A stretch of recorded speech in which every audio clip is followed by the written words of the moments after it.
আজকে আমরা যাব মামার ছেলের বিয়ে, তার এইদিকে তো প্যান্ডেলের কাজ শুরু হয়ে গিয়েছে। আমাদের আস্তে আস্তে একটু সন্ধে হয়ে গিয়েছিল, আর এই দেখো ভাইকে রং মাখিয়ে সবাই কি অবস্থা করেছে। আর এটাই হলো আমাদের গ্রুম, যার বিয়ে। নিজের প্রিয় মানুষকে পাওয়ার খুশিতে সে আনন্দে নাচতে শুরু করেছে। পরের দিন বরযাত্রীতে যাওয়ার জন্য সমস্ত গাড়িগুলো চলে এসেছে, আর সবাই মিলে উঠে পড়লাম গাড়িতে। আজকে আমি শাড়ি পরেছিলাম, আর এই যে আমার আউটফিট। তারপরে সব গাড়িগুলো এক এক করে রওনা দিল বিয়ের বাড়ির উদ্দেশ্যে, আর আমরা পৌঁছে গেলাম বিয়ের বাড়িতে। আমাদের এইদিকে বর আসার পরে বরকে এইখানে বসিয়ে মিষ্টি মুখ করানো হয়। তারপরে আমরা এক এক করে চলে আসলাম সেই বিয়ের বাড়িতে। এইখানে গ্রুম আর ব্রাইডকে বসানোর জন্য একটা সুন্দর ডেকোরেশন করা হয়েছিল।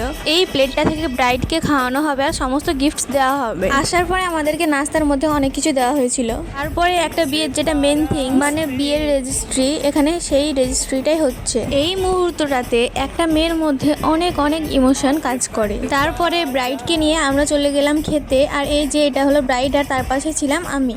আজকে আমার মামাতো ভাইয়ের বিয়ে, আর কালকে হলো তার বোনের বিয়ে, মানে আমার মামাতো বোনের। তো খাওয়া দাওয়া করে নিয়ে আমরা খেয়ে নিলাম একটা আইসক্রিম। আমার মেহেন্দিটা তোমাদের কেমন লাগছে সেটা অবশ্যই কমেন্টে জানিও। আর আমার বরের নামের ফার্স্ট লেটারটা আমি আমার হাতে লিখেছি। ভিডিওটা এই পর্যন্তই। ভালো লাগলে একটা লাইক করো, আর আমার ভিডিও তোমাদের কেমন লাগে সেটা কিন্তু অবশ্যই কমেন্টে জানিও। বাই।